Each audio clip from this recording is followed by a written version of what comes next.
গত সেপ্টেম্বরে নাগারে বৃষ্টি, তখন ধান জমিতে জল জমে বিপত্তি। অভিযোগ, বেহাল নিকাশির কারণে দুর্ভোগ বাড়ে। এখন শীতের শুরু, ধান কাটার মরশুম। তার আগে বারুইপুরের চম্পাহাটিতে কৃষকদের মাথায় হাত। প্রায় 2000 একরের বেশি জমিতে ধান চাষে ক্ষতি।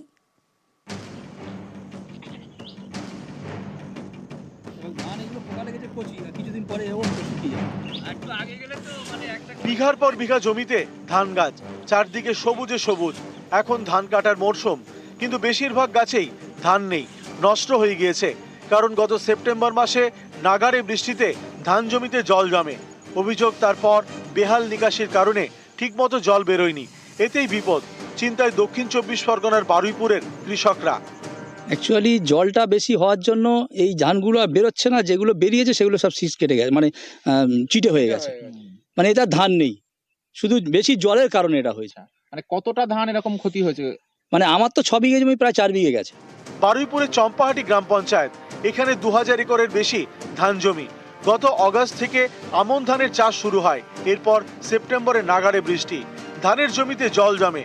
অভিযোগ, বেহাল নিকাশির কারণে দুর্ভোগ বাড়ে। কোথাও জল বেরোতে দেরি হয়, কোথাও এখনো জমে জল। নভেম্বরের শেষ সপ্তাহ থেকে আমন ধান কাটার মরশুম। ধান গাছ বড় হয়ে গিয়েছে, কিন্তু অনেক গাছেই ধান নেই। বিপাকে পড়েছে 1500-এর বেশি কৃষক পরিবার। কোনো বছর এরকম মার খায় না, এবছর যা মার খেয়েছে, মানে অন্তত 60% ধান এরকম সব চিটে হয়ে গেছে। এখন যার বাদবাকি যা ধান আছে এখনো পর্যন্ত চিটে হবে। স্যাটেলাইটের মাধ্যমে দেখালে উপর থেকে দেখা যাবে ধান ফলে আছে, কিন্তু মাঠে না প্রত্যক্ষভাবে দেখলে তো বোঝা যাবে না।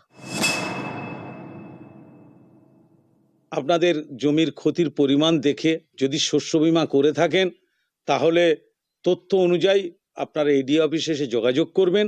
আমরা নিশ্চয়ই চেষ্টা করব যাতে চাষিদের হাতে অন্তত এই ক্ষতিপূরণ বাবদ কিছু সাহায্য সহযোগিতা করা যায়। যে খরচা তারা করেছেন সেই খরচা তারা তুলতে পারবেন না, তাই তারা দাবি করছেন শস্য বীমার আওতায় যারা রয়েছেন তারা যেন সঠিকভাবে তারা ক্ষতিপূরণ পান।